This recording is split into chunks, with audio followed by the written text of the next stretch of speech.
Support for your public radio station comes from our members and from the Highlands at Pittsford, an independent and assisted living community affiliated with the University of Rochester, offering cottage and apartment homes, daily life enrichment activities, and care assistance as needed. More at highlandsatpittsford.org. From WXXI News, this is Connections. I'm Evan Dawson. Our connection this hour is made in the rural Nevada desert. A teenage boy is running. He is a remarkable runner. You can see it immediately. One of the best cross-country athletes in his region. Ku Stevens has just set the record for his district's 5K, coming in at 16 minutes and 2 seconds. When he runs, to my eye, it looks easy. But for Ku, it's never easy. 17 years old, with a dream of competing at the highest levels of college, a dream to run at Oregon, maybe the top track program in the country. But that's not what makes it so difficult. When he's running through the desert, he imagines he's running not on the road, but through sagebrush. And he imagines that he is running to escape, running for his life. The same way that his great-grandfather took off running to escape the Indian boarding school, where he had essentially been a prisoner. Stevens is struggling with how he feels about competing and succeeding in a system that for so long denied his ancestors the opportunity. In fact, it's a system that aggressively and violently tried to eliminate his ancestors' identity. At the boarding schools, Native American children were told they could not speak their own language. They could not talk about their own cultures. Some even had their skin physically scrubbed as a way of trying to bleach them into some vague sense of non-native or Americanness or whiteness. A documentary tells the story of not only this athlete, but this powerful internal struggle. It will show at the Little on Wednesday and Saturday. The director of the film has Rochester roots and attended Ithaca College. She's joining us in studio this hour, and we've got a lot to talk about. The film is called Remaining Native, and Paige Bethman is the director. Congratulations on the film. Thank you for being with us this hour. Yeah, thank you. Sego. And Ansley Jemison is cultural liaison and with the National Heritage Trust in Ganundigan. It's great to have you back here. Thank you for being here. Good to be back, Evan. Thank you. And you've seen the film. I have. I've been fortunate enough to be able to see the film. I had a chance to watch it this wonderful. morning. Yeah. Absolutely fantastic. And it's beautifully shot in a beautiful place, but with really tough, painful themes. And if you want a chance to see it, I want to make sure I've got the right dates and time here. Wednesday, Remaining Native is part of the One Take documentary series at the Little. So screening on Wednesday, and that will include an in-person Q&A with Paige. And Ganundigan is a community partner for these screenings, so that's happening 7 p.m. Wednesday night, followed by the Q&A. And if you can't attend then, come out to the Little at 3 p.m. on Saturday. More information at thelittle.org, and of course, tickets at the box office if you want to get them there. Paige, tell us a little bit about your own background. You grew up in the Rochester area, yeah?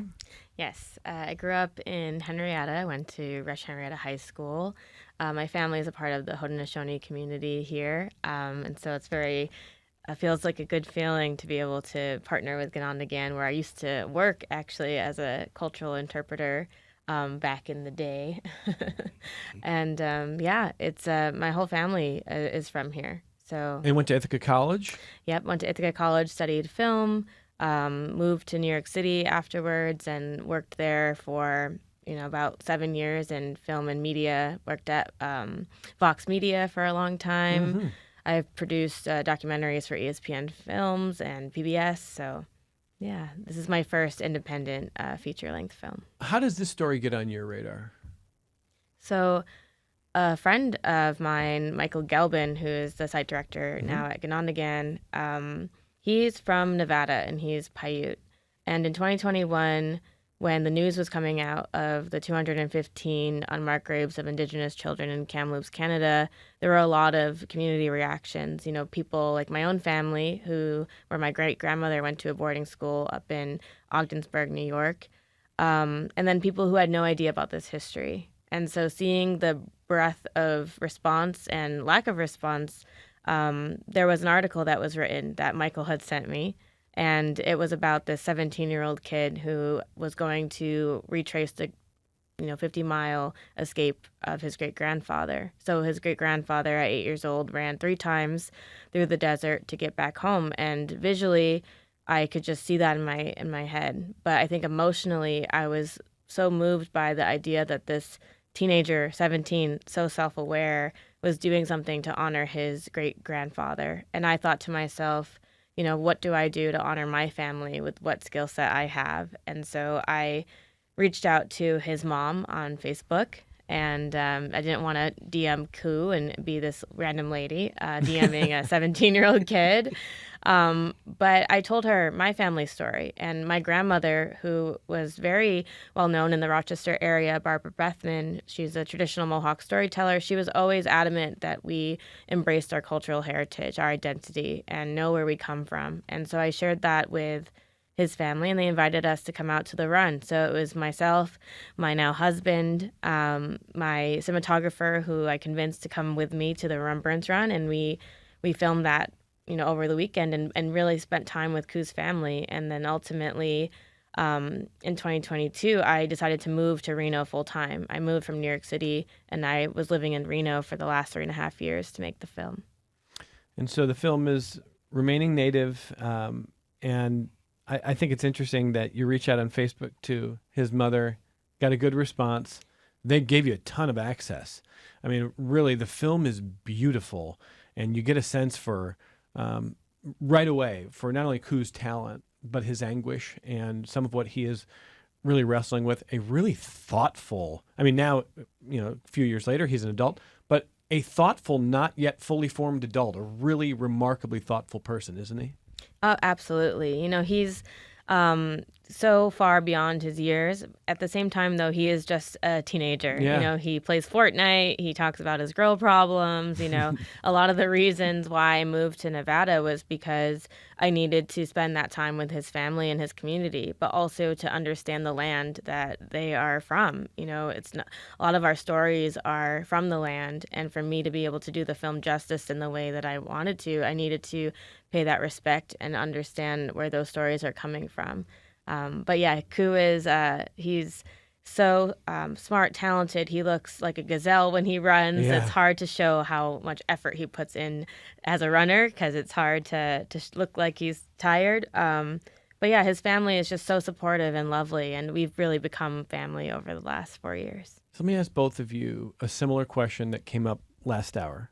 Last hour we talked about the legacy of Thurgood Marshall in this country, and I was asking Sean Nelms, who moderated a panel at the Little last week about a documentary about Thurgood Marshall, and I said, how many people on the street, if you just bump into it, you think know the story of Thurgood Marshall?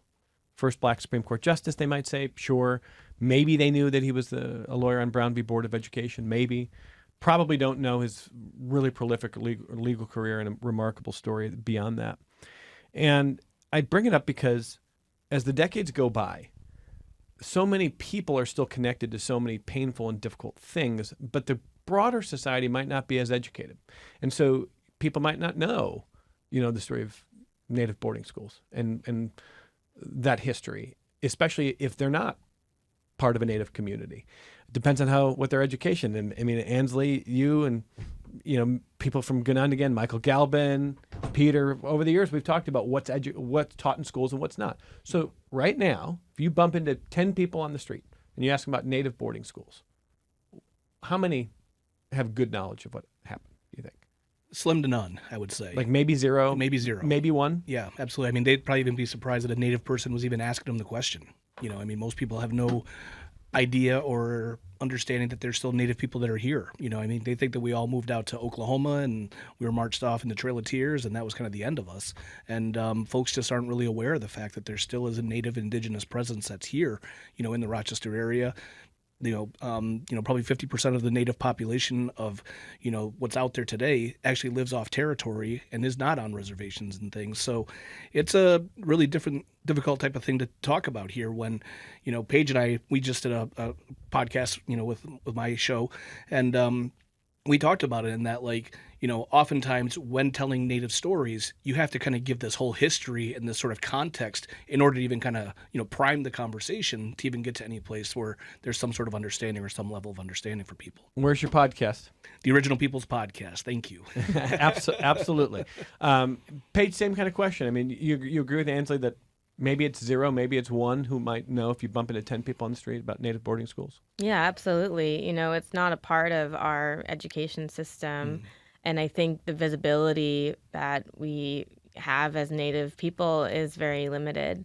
And so I think it's sometimes difficult being in the industry and being an Indigenous filmmaker when you think, oh, maybe people won't understand. You might have to provide the first, 40 minutes of film has to be historical context, or even, 90 minutes has to be historical context to even get to the point of the story that you want to tell. And I think for my film, I really wanted to be intentional about not doing that. My film isn't meant to be a historical explainer of Indian boarding schools, but to tell a modern day story that talks about the themes and shows what happened and tells the truth. But if you want to know an in-depth, explanation of history, then you can Google it and you can educate yourself. And what my message of the film is to see the children that experience the pain of, forced assimilation. So this is going to be sort of a strange endorsement of the film, but I just want to say that what Paige is describing, for people who are like, I don't know if I want to go out and see a film about this. If you're on the fence and you think it's just going to be like a historical documentary that hits you on the head, which, by the way, we need documentary. We need films of all kinds. But this is a beautifully done story. It is a modern story, primarily Ku's story and his family's story.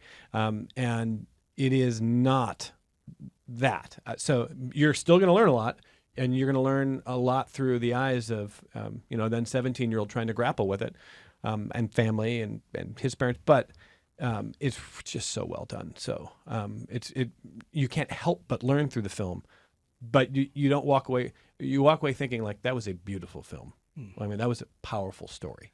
I think something that really kind of shined through for me with the film was that everybody loves an underdog story. It's a very American type of thing, and Indigenous people being sort of, the minority of the minorities in a lot of ways. It's a really great story to see and to follow along as, Paige has really mastered, just the idea of like contemporizing this young man's story, bringing him to light, really kind of showcasing him through his challenges and things like that. But there's also sort of like layered sort of pieces that kind of fall into this all, because even just the culture around running and things like that, that was very much a very cultural aspect of like Indigenous ways and Indigenous thinking and thought, and that's how messages were often sent. But also, these are sacrifices as well that are kind of taking place and happening. So there's a lot of different things that are going on here. It's a flesh offering, where your mind has to go, and all those sort of things. So if you're into running and things like that, this is certainly a movie for you. You're going to kind of understand and feel the pains of all of this. Oh, yeah. But, one of the pieces that I really picked up on and I really appreciated, and I love that you're alluding to it, Evan, is that, the way it's shot, the scenery, you can feel the texture and the land, as she mentioned as well, is that the stories come from the land. But in picking her brain a little bit further and kind of digging a little bit deeper, listen to the soundscape. Ku's feet on the ground, running out in the desert. I mean, just pick up on all of those things and try to just kind of tune into that when you come and see the film, because it's a beautifully shot film.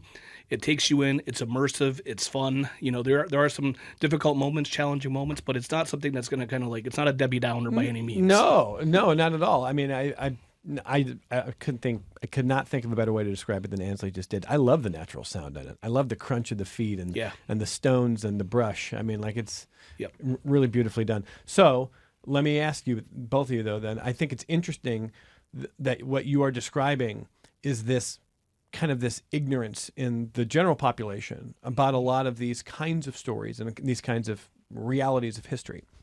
And so you feel the need to kind of do this context, this explainer. So I'm going to ask you, Ansley, for people who don't know the story of Native boarding schools, and you need to do that sort of, all right, here we go. Like, let's be real about it. Where do you start? What do you tell people? It's something that was intentional. This is something that people have to understand, that education was weaponized against Indigenous people. The Colonel Pratt, the gentleman who actually started up the boarding schools and things like that, his idea and one of his messages was, kill the Indian, save the man. So that type of idea and that type of concept as to like whitewash the person, get them to assimilate. They're no longer a problem of ours, and now they're just part of the dominant society. And so this really brings up an issue and conversation around sovereignty, and that's what we talk about a lot at Ganondagan in terms of, treaty relationships, those types of things, language reclamation, why it's important to, still practice and have our cultures and things. So there's a lot that really goes into that. And it was intentionally whitewashed out of, the education systems to not tell people what was being used and how they were trying to assimilate Indigenous people. And through resilience, through hard people, difficult, challenging stories and things like that, It's awful. I mean, it really is a cultural genocide that did happen right here in America, and it was being done to children. I mean, if you've ever visited Carlisle, school where the famous Jim Thorpe went, and if people who know who Jim Thorpe was, one of the greatest athletes of, the 20th century and things, I had the opportunity to go down there and speak one time, and they took me to a part of the school where the cemetery was. Now, how many schools do you know today that have a cemetery attached to them? That kind of tells you a little bit about what these schools were about and what really happened in a lot of these places. But I got to take a look and see, and these schools operated for over 100 years, most of these schools. I know the Stewart School, where Ku's grandfather was over 100 years. But we were in Carlisle, Pennsylvania. One of the children that was buried in the cemetery at Carlisle had come from Alaska, and that child was 5 years old. So imagine how that child got there, almost 80, 90 years ago. I now have a 6-year-old son, excuse me. I couldn't imagine that my child was taken away from me, forcibly removed from me, put onto a train, and then carted down to Carlisle, Pennsylvania to be educated, to become now this productive citizen of the United States. So this legacy of brutality in education is really a symptom for a lot of the traumas that are still kind of being experienced today, where there's now this word around intergenerational trauma, where, why things are so kind of challenging and difficult within the reservation communities and things like that is we're the survivors of some of these experiences and some of these institutions. And it was brutal. It happened here in the United States, but also in Canada. And it was intentional. It was definitely driven to whitewash the children, change them as a people, as a human being, and then kind of try to assimilate them as best as they could. I'm trying to remember the film, if it's Ku or someone else. I think it's Ku, talking about how sometimes multiple people would show up to physically remove a child. Sometimes just one person, but I mean, it was like the car shows up and we're rounding you up and you're in the van and you're gone. It's amazing. I mean, I think even from doing the research with the Stewart Indian School, the amount of articles in the local newspaper that had wanted signs looking for kids who were running away from the boarding school, reporting that was done to locate where they could get more children, the advertising that the school was doing. There was a whole newspaper that was produced by Stewart called the Indian Advanced, and it explained all the benefits of boarding schools and why the community at large should send their kids there, or why it's a good thing to be able to get more federal funding for.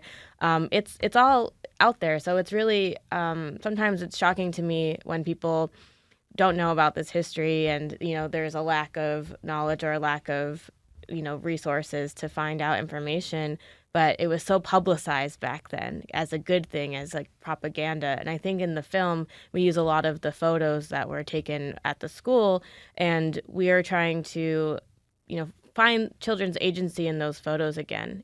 Those photos were intentionally shot to promote the school. And in the film, we really try to work on focusing on the individual children who had to attend there, because they are individuals. What happened to them as a collective also happened to each individual child on a personal level. So it's extremely personal, and they deserve to be seen that way. So without giving too much of the film away, which our audience is going to come see on Wednesday night, Yes. or Saturday afternoon at the Little Theater, can you describe a little bit about this kind of personal journey that Ku is on, thinking about his great-grandfather, thinking about his grandfather's escape run? I mean, at one point, Ku is talking about when he is running. He envisions not being on the road, but being in the brush and running for his life. And can you just describe a little bit for listeners what they're going to see in terms of how he tries to grapple with and understand his great-grandfather's story, the story of what has happened to his community, to his people, and what he can do about it and what he should do about it? Yeah, so I think in the film, we really tried to work on what is the visual language for the film, and what Ansel and I were talking about, how much of our stories come from the land itself. And so as we were crafting the edit, we really wanted to bring that to life. And when I was talking to Ku in an interview, he mentioned to me sometimes when he's running out there, he imagines what it would be like to be 8 years old and running away and having to go through not only, a 50-mile, distance, but to have to climb over a mountain range, to go through a river, to, navigate the really really difficult terrain that is the Nevada desert. And I thought about the idea of Ku training every day on the literal memory of his great-grandfather who did that. So in his homelands, around his house, those are the same roads in which his great-grandfather came from. And so in the film, we really use that as a metaphor. So when Ku is training and he enters this state of memory and everything slows down, his breathing, the sound design picks up, and he's able to enter this memory. And throughout that is a narration by Ku talking about, imagine being 8 years old. But the reason why we use a second person tone of voice, so he says you the whole time. Imagine you're 8. Imagine the government shows up at your house, is to really invite the audience in to experience what that might have been like for themselves and to really put themselves in the shoes of Ku's great-grandfather. Let me grab a couple of phone calls from listeners who want to weigh in here. We're talking to Paige Bethman, the director of the film Remaining Native, that you can see this week at the Little Theater. Check thelittle.org for times. There's a screening on Wednesday at 7, followed by a Q&A with the director of the film. And it's also Saturday afternoon, 3 p.m. All the information there at thelittle.org. Adam calling from Wayne County first. Hey, Adam, go ahead. Well, I don't exactly know the exact film we're talking about. I haven't seen it, but I understand this history of the native schools that, were a lot of them were in the southern tier here in New York. I think most of them were on like the Pennsylvania border, or some of them were Pennsylvania. America in general obviously tried to indoctrinate Native Americans into civilization. But I do believe that there were a lot of Native Americans at the time, or indigenous people, that were they were dealing in business with folks of European descent, and they almost believed that their children should go to these schools. And yes, there was traumatic cultural ripping away going on, but a lot of these people believed that their children would be better off if they could assimilate to the new world that was going on. And I'm not saying that the treatment was right, because we all know that religion in general, especially religious-based schooling, it ends up being two-faced. There's a lot of bad stuff that went on. But I'd like to know from the directors if they thought that any people actually believe that they were doing better for their children and trying to bring them into the world. So, Adam, I just want to clarify a couple things so I understand what you're asking, and then I'll let our guests weigh in here. First of all, I don't think there's any question. Yep. I don't think there's any question. There's no population of any human being that is a monolith. Certainly, there are some Native people who probably would have said, yeah, assimilation is going to benefit us. Maybe that is what we should be pursuing. Maybe. And it's sad, yeah. It's sad that it happened. I want to stipulate that there's no monolith of a population. Yes. And I also want to stipulate that I don't think most human beings go to bed at night thinking that they're like sort of evil and got away with it. I think even people who hold views that whatever views that you find abhorrent are going to bed thinking that they're on the right side of history. So I think probably the people from the colonel on down who ran these kind of schools probably thought that they were doing good for the country and the world and for these kids. They probably did. Most people don't lie in bed going like, ha ha, I'm the worst, but I got away with it. They just think like, they've arrived at their views in different ways. So stipulating that, I want to understand what you are getting at. Are you getting at that these schools weren't like as bad as we think, or you think that they've been misdescribed? No. I guess I'm just pointing out the fact that at the time nobody knew what to do, and to tell the story is one thing, but to bring it into like a modern cultural, like reclaiming, I don't know. I don't know how it works, because New York is one of the few places where I do believe that people existed. There was a lot of intercourse between wars and also trade. between the Haudenosaunee, the Five Nations, and then the Tuscarora, the Six Nations. But I find it all fascinating, and I'm actually very happy that we're in an area where we can appreciate the people that were here before us, but still know that New York was kind of like, I mean, I get it. It was a battleground. It was a place where, a frontier where everybody was learning from each other, and we're talking about like the 1800s here now, not the 16 and 1700s, but when these schools were in place, there was it might not be religious per se, but it was also Anglo-Saxon white people trying to assimilate Indians, Native Americans, First Nations into the world that they were already part of by this point. So I find it interesting. I would like to hear if anybody feels that way or totally disagrees. So, thank you guys for taking the call. Yeah, Ed, it's always a fascinating conversation when we can talk about Finger Lakes history, yeah. New York history. Yep. So thank you. Thank you, Adam. Paige Bethman, Director of Remaining Native. Ansley Jemison from Ganondagan. You wanna start there, Paige? What do you think?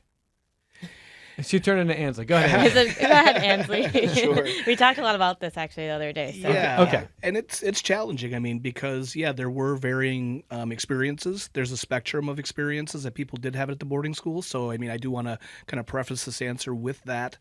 But we also need to honor the fact that there was a lot of trauma. There was a lot of, degradation that happened. I mean, to the point that, like, speaking your own language, you're going to be abused. You're going to have your mouth washed out with soap. When you first arrive at the boarding school, you're going to be deloused. You're going to have your hair cut.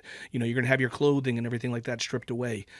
We haven't even touched on the sexual violence that happened, that was happening from the adults that was going on there, but there was also sexual violence and also, lateral violence that was happening in and amongst the students and things like that. So there was a lot of really dysfunctional things that were happening in these institutions, and these were there and designed to try to better people in a way, and I guess that's what the intention of the school was. But in actuality, I mean, it was horrible. I mean, food was terrible. There was malnutrition. There was different things that were happening. I mean, children were being intentionally starved, to the point that, eventually they were either going to, they were trying to steal things just to eat food and things like that, or to be able to survive. There's a story of the Mohawk Institute, which is up in Canada, up in Ontario, just outside of Brantford. They called it the Mush Hole. If anybody ever wants to go and look up something about that, there's a lot of literature, there's a lot of video footage and things like that about the Mush Hole. But these children were actually having to do like a lot of field work and things like that, picking apples and doing different things that they didn't even have access to afterwards. They weren't even allowed to eat some of these things. And so, malnutrition was something, and also just to his point, and his question around, some of these boarding schools and things like that only existed in the southern tier.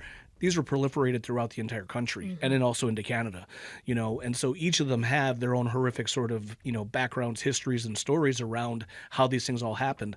A lot of them were brought in by churches, but also why children were being sent off to some of these places is that, in some communities there was an Indian agent, and that Indian agent was the one that could, control the resources and things like that were getting allotted to the individuals that were living on the reservations. So we're going to cut off your food supply. We're going to cut off anything that you may be having coming to you if you don't give us your children. So it was gun against your head. We're going to send our children off just to try to hopefully save them. But I mean, imagine the horror and the sorrow of like a parent and a mother not having the ability to protect their child against these new rules and things like that, and having a kid shipped off to wherever they're going to be taken to, and you have no idea. And oftentimes, these kids were taken away from their families so far away that they couldn't even come home for like summer recess. There was no summer recess. So then they become indentured servants in and around the communities wherever they are that are, that like the Carlisle Indian School, for example. A lot of these kids were getting brought into, it was the Carlisle Industrial School. So these were young men who were being taught how to become farmers and become productive in that way. Women were becoming sort of household, caretakers and things like that. And they were being farmed off to these rich families in and around Pennsylvania, down along the Susquehanna, where they were going to spend their entire summer being an indentured servant and then getting returned back to this, this private school and returning back to the horrors of all the abuses and things like that were happening. So it is a difficult thing to try to rationalize that this was a good thing by any way or any means. However, Paige and I talked about this, is that we do also have to honor the fact that there are some people that came out of there. And Paige alluded to the fact that there was even sort of at different eras, different times where like there were some highs and lows, and oftentimes maybe some culture was incorporated, but by and large, they were trying to completely assimilate these young people and turn them into, dominant society at that time. Yes, we were intermingling. There was a lot of sort of, things that were happening, in terms of the economic, exchanges and things like that. But by no means were we anymore in a position where we were really kind of running the economies at that time, or the trade and things like that. This was now, post-Revolutionary War, we were now forced off into reservations, and now, in a way, it was going to be really difficult as far as like how we were going to be able to control our own destinies. Paige? I would just say, when I was doing the interviews at Stewart, there were some people that called themselves survivors and some people that called themselves alumni. And that just speaks to the idea that this is over a 150-year history. The Stewart School was in operation for 90 years. And throughout that time, you had children being, rounded up by the forces, the government, being taken to these schools against their will, suffering horrific abuse. And then you have other folks who really embraced that experience and, learned how to sew, learned how to bead, become a domestic worker, made all their friends, met their husband, with positive stories, with a change in administration over the years when it became very normalized. But when I was interviewing an elder and saying, how do I can't tell this entire history and speak to everyone's experience. What do I do? And she said to me, there are people who are still alive today with good experiences that can share their stories. Who is going to speak for the children who died at these schools? Who is going to speak to the experiences of the abuse and the harm and the truth that we all need to understand as a country and as a nation, that this harm was happening in these communities at over 408 boarding schools in the United States. And so I thought about that and I said, okay, I can only do justice to the story that was told to me, which is through, Ku's great-grandfather's story. So let's keep this personal. And I hope that more people tell their stories of boarding schools. I hope there are way more films about it, because that's the only way we're going to be able to understand all the different perspectives. So let me just also add to Adam, and I appreciate the call. And Adam and I appreciate the vulnerability, because I admit, we're having a conversation. At first, your call had the kind of sound to me like the claim sometimes when people will say, well, slavery was actually pretty good for black people. I don't think that that's where you're going. I think what you're saying is, what's the totality of the story? We are talking about the abuse and the trauma. You're talking about the full picture, and that's fair, I think, as long as it doesn't stand in for is a lot of good, mostly good, as a way of kind of absolving the undeniable abuse, not just the actual abuse that Ansley's been talking about and Paige has been talking about, but the abusive idea that your identity needs to be destroyed, that your culture needs to be destroyed. Kill the Indian, save the man is an abusive idea.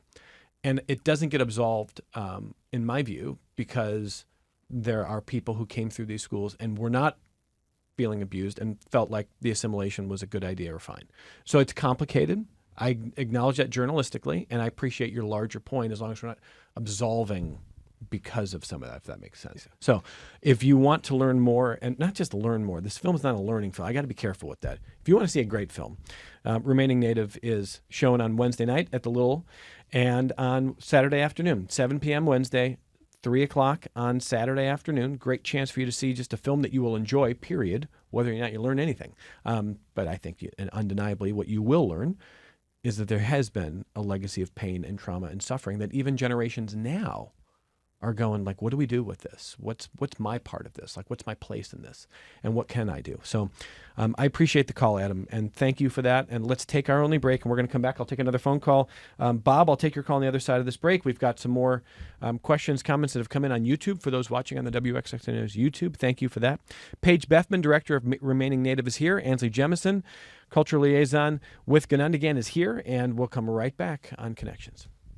Support for your public radio station comes from our members and from Bob Johnson Auto Group, proud supporter of Connections with Evan Dawson. Believing an informed public makes for a stronger community. BobJohnsonAutoGroup.com. And Smith Center for the Arts, presenting improv comedy group The Second City with Laugh Harder, Not Smarter, comedy and songs from the company's 50-year history, as well as new sketches, September 20th at 8 p.m. Tickets online at thesmith.org. This is Connections. I'm Evan Dawson. Sydney on YouTube says, why can't we use native names? Instead of the name Iroquois, which was foisted upon them by the French, we should use Haudenosaunee. The Seneca called themselves Onondaga. Respect native names. That's Ansley, right. what do you think? Yeah, well, we've been trying to put that forward as best we can here.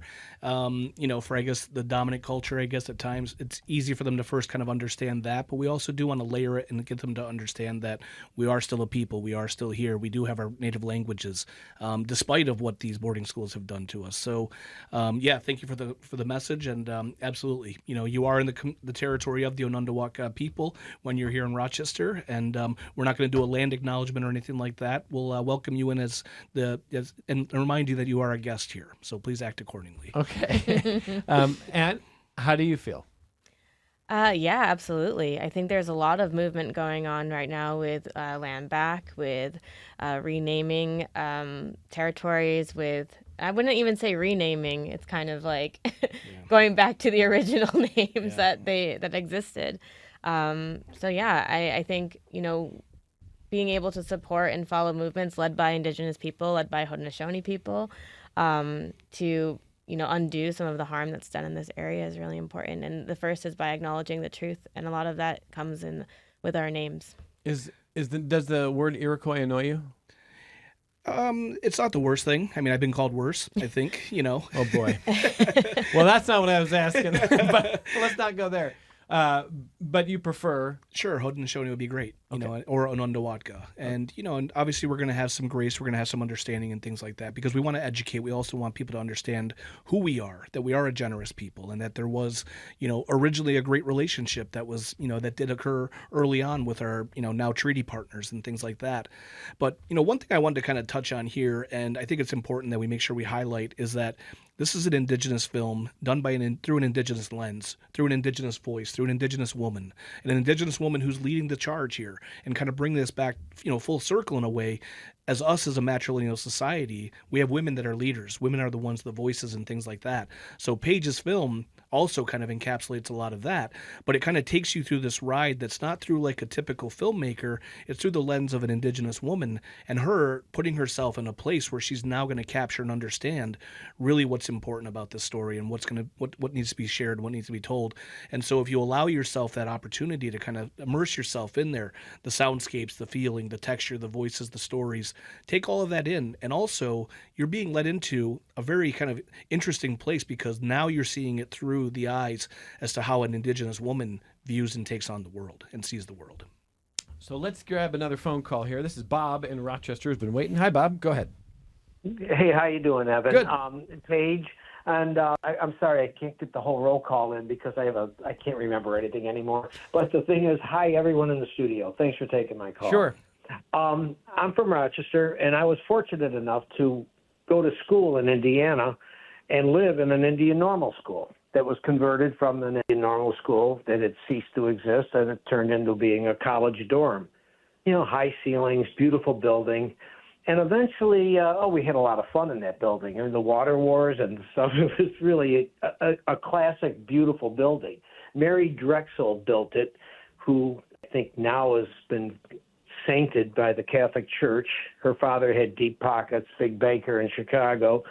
This was her project. I think she also built a school down south somewhere. But the one in Indiana, in Rensselaer, Drexel Hall, it was called after her last name. I was fortunate enough to go in with the help of the internet, because we didn't have it back in '73, to look at the history on the building. And I looked at the pictures of the group pictures of the young men that were there. There'd be 70 kids in this building. They all had European suits on, like clothing, and not one kid is smiling. They're not smiling at all. They look like they were doing hard time. And Catholic German priest, the order of priests, I think Most Precious Blood, they looked a little heavy-handed. They looked like kind of tough guys.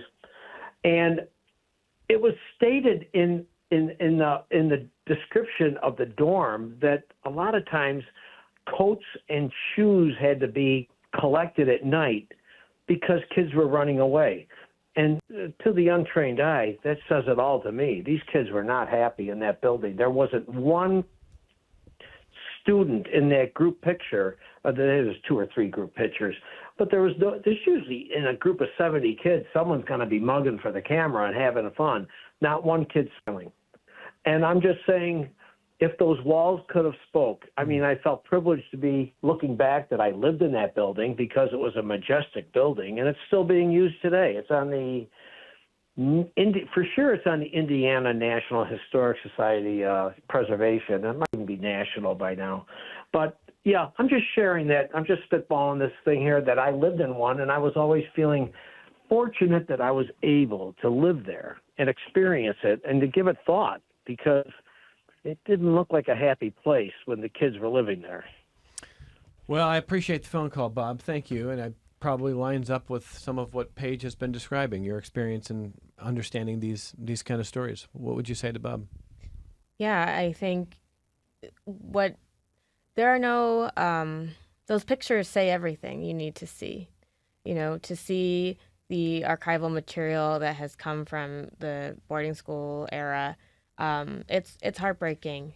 And there is actually a photo in the film, I won't give too much away, but it's a panoramic photograph that is really long, and we spend time looking at that photo. And to be able to even take a panoramic photo back in 1910 took hours to do. And so for me, thinking about all those children, there were over like 100 children in that photo, and to know that they had to stand there and pose for that amount of time, and you look at every individual face in that photo and you can't see one person smiling.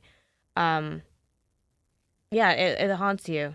It haunts you because you can only imagine what they had to go through. And I think that's the point of the film, is that who asks the audience and for people who are witnessing the film to think about that experience. And while, nothing's mutually exclusive, you had a great experience in your in that building that you're describing, but there's a lot of history there. And I think that's what we deal with as Indigenous people. We can't detach ourselves from the history, but we can learn ways in which we can be in parallel with it.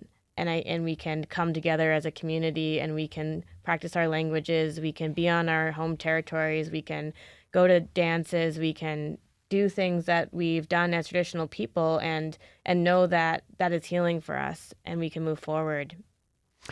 Manny writes to the program to say, I'm embarrassed to admit that my knowledge about Native boarding schools comes entirely from watching Yellowstone and then researching it further. I took AP US History in high school, and we did not cover this topic to my memory.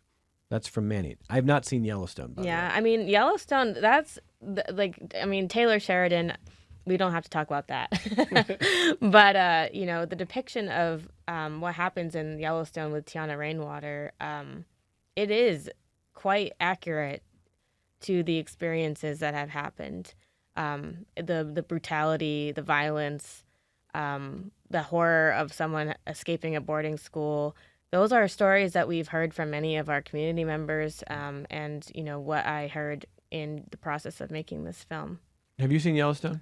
No, I've not actually. And, what comes to mind, though, is that, in these accurate portrayals of, that experience, that lived experience of what it was like, I believe that there's an Indigenous artist from Canada that actually used sort of a VR sort of experience of actually capturing what it was like for like this Indian agent and the RCMP to show up and actually physically take children away from their parents, just to kind of put you in that mindset. I don't know if you've ever been to Atlanta, but there's a museum that's down there that talks about the African American experience, and you actually get an opportunity to sit at a counter, right? And you have a headset on, and you have all these people screaming and yelling in your ear as to what it was like for an African American person to sit at like an ice cream counter or whatever, or like a deli counter, or excuse me, a diner.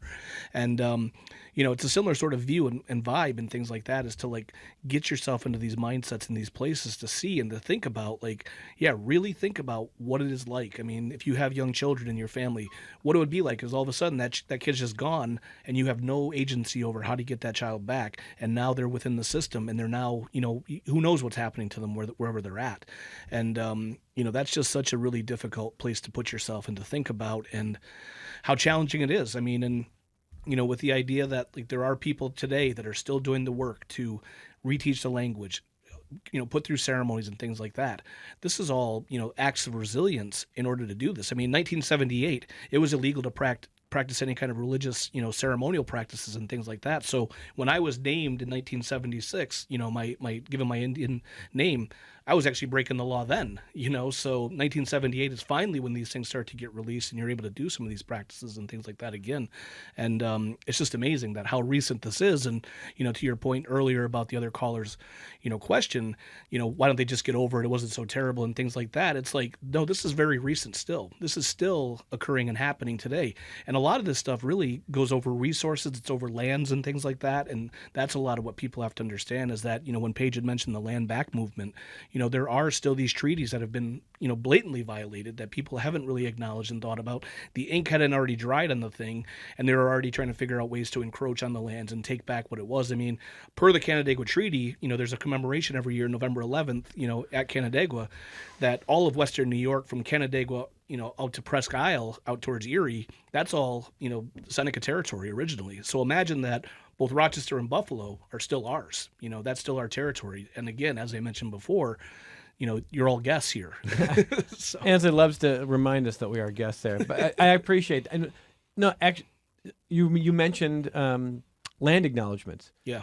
And it seems to me, I'm not going to speak for you. It seems to me that they sound like eulogies. If they sound like either eulogies or kind of trite, you'd prefer to just say, no, just as a reminder, you're guests here. Act accordingly. Well, and actually we have a form. We have a way. We have an edge of the woods ceremony that we actually put people through that we can actually enact and actually process. And really what it is this act of reciprocity where we see these people as, having difficulties, having challenges, and we first want to set these people right again and wipe away the tears, unstop their ears, and clear their throat again, so that when we're having these messages and these conversations, these opportunities to spend time with one another, we can see each other clearly, we can hear each other, and you also have now a clear voice to be able to, speak your words, and we can hear each other truthfully, and it's a condolence that that's where this comes from, but it's really an act of, this reciprocity that we want to care for people, we actually want to welcome people in a way, and also we have a responsibility to each other as people to take care of one another while we're in each other's presence and time. You think most land acknowledgments are hollow? Absolutely. I mean, they're poorly written. They're read. There's not a lot of people that can read those things or kind of spitball that thing on their own to actually, recite what it is that they have written. And oftentimes they go on again. We get these phone calls. Hey, can you help us write a land acknowledgement? Oh, I didn't even think about that. Yeah, people are calling you saying, I want to do a land acknowledgement. Yeah, what do you say? Oh, you wanted me to help you write a new eulogy for myself? No, thank you. I'll pass. So, man. We've actually been very generous with people. We've tried to craft some of these things, but like anything else, it becomes sort of a fad type of thing, a fad movement. And we've kind of stepped back from it a little bit. And we actually want to kind of welcome them into come to Ganondagan, come talk to us, come meet with us. And we'll talk to you about how how we want to be acknowledged and what's a good way to kind of move forward. Because, give me the land acknowledgement, okay, but and what? What's then going to happen? Then you see how serious people are, right? Exactly. Will they actually come to Ganondagan? Will they take the time? Or do they just want to read a statement that's 20 seconds long and they go check the box. We're good here. Yeah. Before we lose the hour, I just want to ask Paige one other question here because I think it ties to these questions about the purpose of boarding schools. And we talked about the erasure of culture and identity, but there's undeniably economic reasons too. And when you look at what the trades that were going on, and can you just describe a little bit about what you want people to understand about that aspect as well? Well, I think what Ansley said earlier is that boarding schools were intentional. It was to cost savings on raging wars with tribes. If they could stop, fighting in wars and sacrificing their military, and they could convert Native people into American tax-paying citizens, that would be a cost savings. And so boarding schools was just another way to disenfranchise us from our lands, to reduce the size of our territories, to reduce our sovereignty, our abilities to make our own incomes and money. Like the caller mentioned earlier about the fur trades, we were a huge part of that. And when all the children got sent to boarding schools and, weren't learning how to be fur trappers anymore, were, separated from that experiences and not contributing to their own communities in the way that they were used to, it affected the tribes economically. And so I think it's looking at the whole picture of not just, you're going to learn the dominant culture, but we're going to do everything in our power to reduce any success in the communities around this country. And that stems from political, social, economic, and cultural backgrounds. So, again, congratulations on a beautiful film. Thank you. As we wrap up here, a reminder to listeners that as part of the One Take documentary series, the Little Theater is screening Remaining Native on Wednesday night, 7 p.m., and the debut screening will include an in-person Q&A with Rochester. We're going to call you a Rochester native. We're going to claim you, even though that we're a guest on your territory. Paige Bethman is going to be there. And Ganondagan is a community partner for those screenings. If you can't be there at 7 p.m. on Wednesday night, you can go to Little at 3 p.m. Saturday afternoon. Information at thelittle.org or at the box office. I know they would love to see you there. Paige Bethman, Director of Remaining Native, thanks for telling the story. Thank you for being with us this hour. Great having you. Thank you so much. And if you want to know more about our screenings, we're going to be in Buffalo in October, so follow along on our website. And there's many screenings going around the country. I should mention that we didn't even get to it. Learn more about their impact campaigns, 5K runs, really cool stuff happening. So a lot tied to it. Good luck with that. I know it's not easy in the filmmaking business to get eyeballs on your work, but I don't know anybody who would see this film and not think it is beautifully done. It really is beautiful. Thank you very much. Ansley Jemison, see you at Ganondagan. Thank you for being here. Thanks for letting us be a guest. All the credit goes to Paige. Thank you, Paige. This is an amazing film. Love your work. Really excited to be a part of this, the opportunity, and best of luck with that. Thank you, Ansley. And thank you for listening from the whole team at Connections. Thanks for being with us, whether you're on traditional platforms, YouTube, wherever you are. Thanks for being here. We're going to be back with you tomorrow on member-supported public media.